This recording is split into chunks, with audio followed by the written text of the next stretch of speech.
I have a couple of chunks off of what was probably a maple trunk. Uh, to be honest, I'm not even sure which way was up. I just split this one off of this one. There was a big bark inclusion. This went in like that. So that's well, this is only half of that piece. I already cut some of it off. It split really bad, and it's still kind of green. I tried to make a vase out of another piece of this, and it started splitting on me while I was working on it. So this might not be viable, and unfortunately I went through the side right where my little wheels are for my study rest I just built, so I misjudged that a little bit, but that's just operator error. Just too bad, that was going to be really cool. Oh. Yeah, well, anyway. I would really like to make something out of this. The wood's very pretty. There's a little bit of spalting. I imagine with all this funky trunk branch things going on that it'll be pretty cool if I can salvage something out of it. I'm going to start with this little piece. So I'm just going to set this aside and think about that. So there's still a bark inclusion here, which looks like it might, I don't know. I'm going to assume that I'm not going to be able to use this piece because of this. So I'm going to see if I can make something out of this little piece that would be left. And what I'm thinking is maybe I could get a small, like a natural edge bowl or vessel out of this side of it. I think I'll have enough.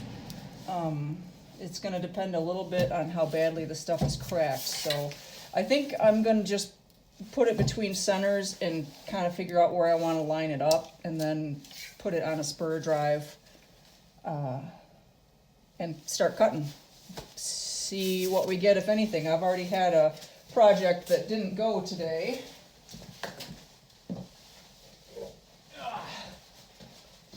A couple of giant pieces of willow that I was going to make a big vase out of, but it's just too punky. I can't, even with a freshly sharpened gouge, I can't get any kind of a smooth cut. So this was an exercise in futility. So let's hope that we can get something out of this, so we'll have a video for this week.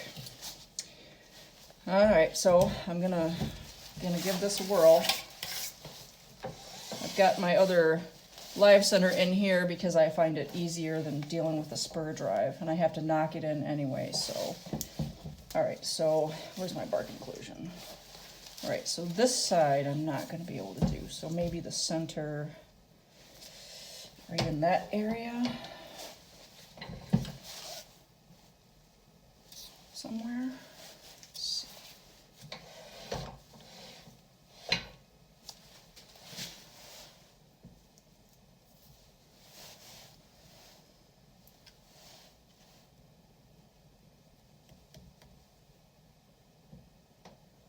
I am probably just going to cut this off on the bandsaw, and that way I don't have to think about it.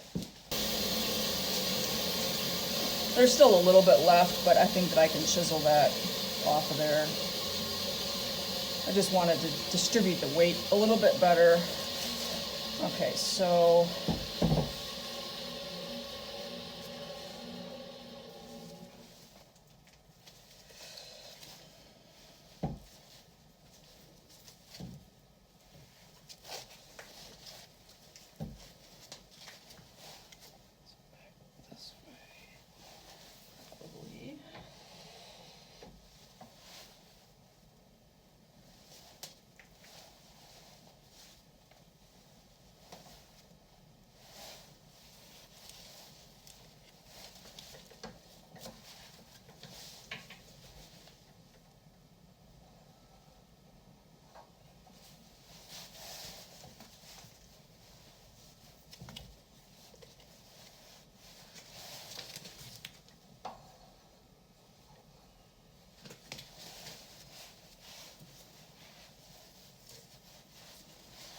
Okay, I think I'm gonna start there.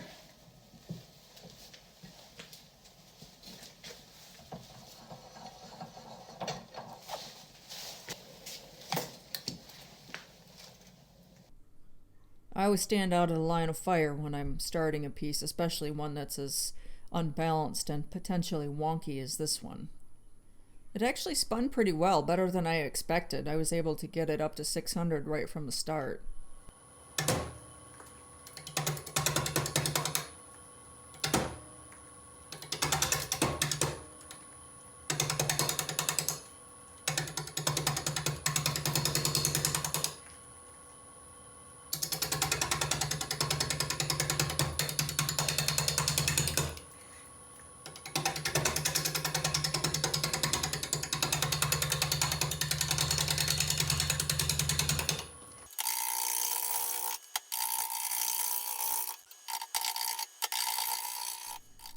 I'm starting the roughing with my 5/8 bowl gouge. This came from Doug Thompson with, I believe, a 60-degree nose angle and a fingernail grind.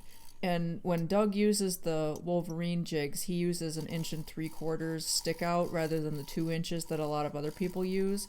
I've kept that, but I have begun to sweep the wings back, so I basically have a 60-degree angle with swept back wings on this gouge.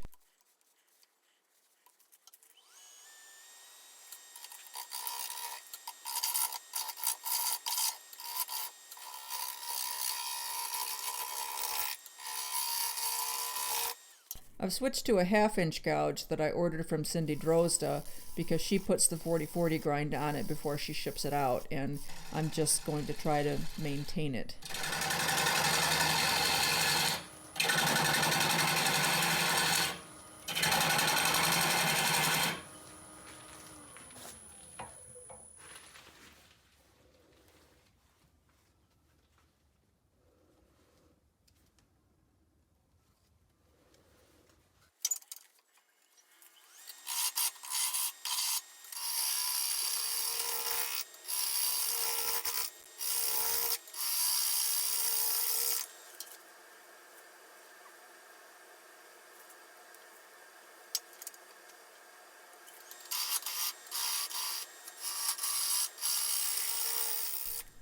I want to try to get rid of a little bit more of that bark inclusion here at the top, and then really take a closer look at how the shape is coming along and see if I'm going to want to change the axis. And here's where putting it between centers rather than using a faceplate or a wormwood screw is advantageous in a case like this with a natural edge. I can tell at this point that my high spots are a little bit out of whack with my low spots. If I take the axis that I'm turning on and shift it a little bit this way, then my low spot is going to get a little bit higher and my high spot is going to get a little bit lower, and they'll be more even. It's not going to be perfect, but it's not supposed to be. It's a natural edge piece. I just don't want there to be a huge discrepancy between the highest point and the lowest point. I flattened out a spot on the bottom and then cut that little nub off, so I have a couple of inches to work with as far as shifting the tailstock around and getting it put onto the axis that I want. I have it where I like it, so now I'm going to take it and just re-round it and see how I did.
That's a lot better.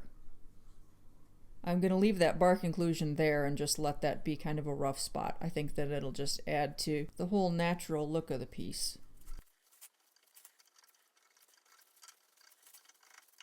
This maple is cutting really nice. I'm going to just do a little bit of shear scraping with the negative rake scraper there toward the bottom, and then we're going to go ahead and turn it around and start hollowing out the inside.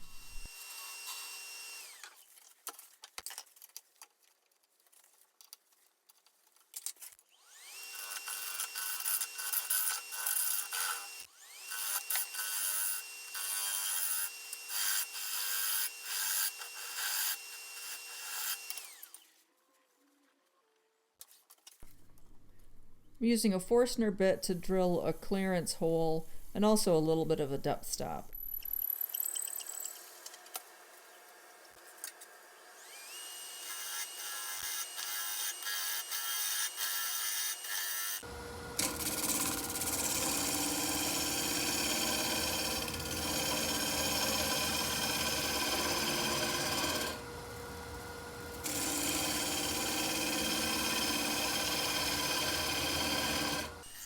I had planned to use my hollowing system, but it was cutting so nicely with just my regular round carbide tool that I decided to just go ahead and rough it out with that.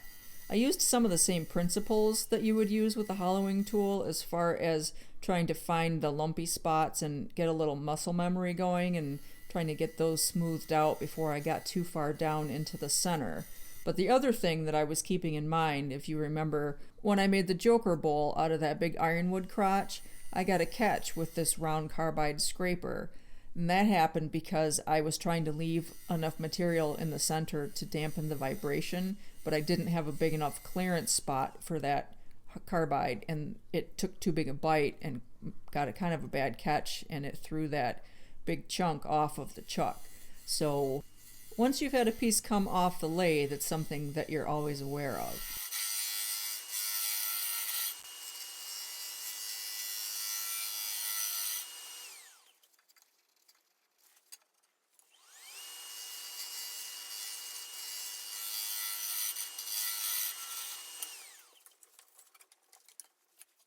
Oh hey, I can see.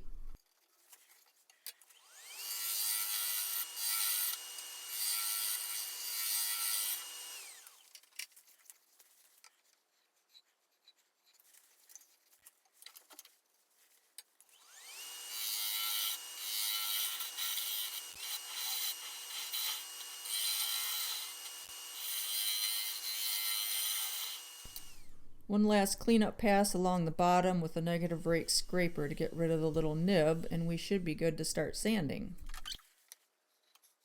Oh, but I forgot we're not sanding yet. First we're going to use this little nylon brush thing to get the rest of the bark off and clean out any of the little dusty bits and all the stuff in the cracks and the crevices.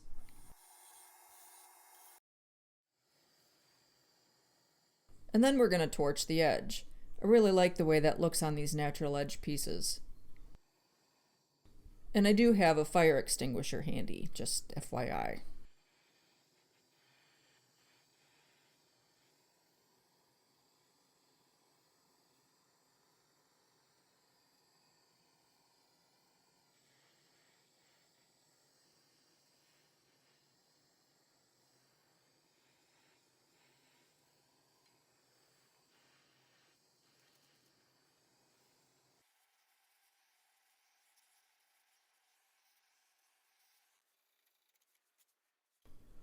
I went along the edges with a piece of 400 grit sanding mesh, and then I just sort of blotted on a 3-pound cut of shellac to sort of try to help seal the color in there. I probably should have gone over it with some alcohol first just to clean up any of the extra charcoaly bits. I did have some of the black come off for a little while, but once I got done with the final finishing, it seems to be fine. I used the same 3-pound cut of shellac on the rest of the piece. The 3-pound cut shellac is a higher concentration of shellac flakes to alcohol than a 1-pound cut, so it's a little bit thicker and maybe offers a little bit more protection. A 1 pound cut of shellac is 1 pound of shellac flakes dissolved in 1 gallon of alcohol. And a 2 pound cut is 2 pounds dissolved in a gallon of alcohol, and a 3 pound cut is 3 pounds dissolved in a gallon of alcohol. I think what you buy in the store in the can is usually about a 3 pound cut, and then you can thin it out from there if you want. But I've had much better luck making my own shellac with shellac flakes. It doesn't have a very long shelf life, so you don't mix up a whole lot of it. It's better to make small batches and just mix it up as you need it. It's not hard to mix it up and it doesn't take long. After the shellac, I'm doing the Axe abrasive sanding paste, and then I'm going to put on Brad's abrasive sanding paste.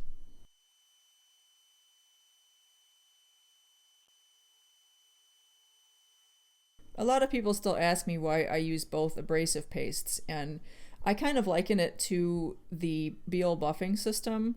You start with the Tripoli and then you do the white diamond, so you've got a slightly coarser grit to start with and then a finer one next before you buff it. And I kind of feel the same way about the abrasive pastes. Brad's paste is a little bit finer than the Axe, so I'll start with the Axe, do that, and then I'll put on the Brad's, and then I'll do whatever top coat I'm going to use from there. I figure it can never be too smooth.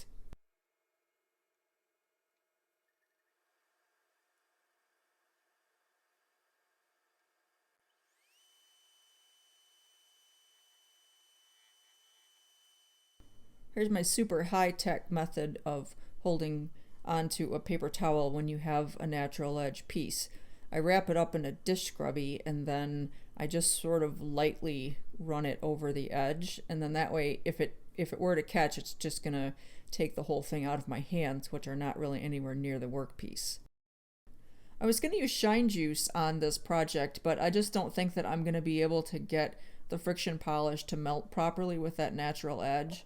So I'm going to use Brad's tongue wax instead, and I'm going to put on a liberal coat here and let it sit for a couple of hours before I come back to buff it off.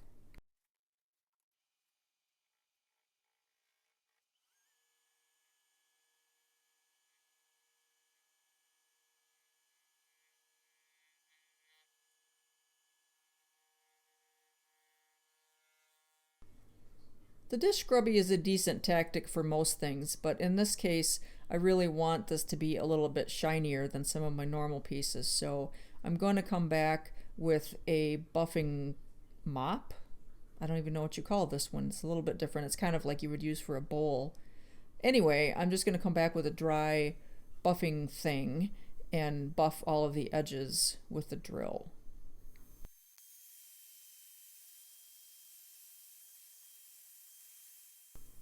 I made a little bud vase the other day and I needed a long jam chuck, so I made one out of a piece of Douglas fir 4x4, and I decided I was just going to use it for this because it's big enough and it fits down in the inside. So I'm going to take the tenon off, and then I'm going to mark out a 2-inch circle and cut just a very, very shallow recess. And I've been putting my stickers in the bottoms of my bowls. They're matte vinyl and they're waterproof. It's not ideal. I'm hoping at some point to end up with a laser engraver to do the logos on the bottoms of the bowls, but for now I've decided that I'm just going to use my stickers and that will be just fine. I'm super happy with this piece. It was really very pleasant to work with, and that was a surprise because the vase that I showed you guys earlier was from a different piece of wood but the same trunk, and it was split really badly. It cracked while I was working on it. So the fact that I was able to get this little cup out of a piece without any splits or cracks is definitely a win. So happy days. Thank you guys so much for watching. I really appreciate it. If you like this video, go ahead and hit that thumbs up button for me. Leave me a comment. Let me know what you think about this. We're inching ever closer to 10,000 subscribers, so I'm starting to think about what we're going to do for a giveaway. I already got a couple of things lined up, so stay tuned. Thanks again. Y'all be safe out there.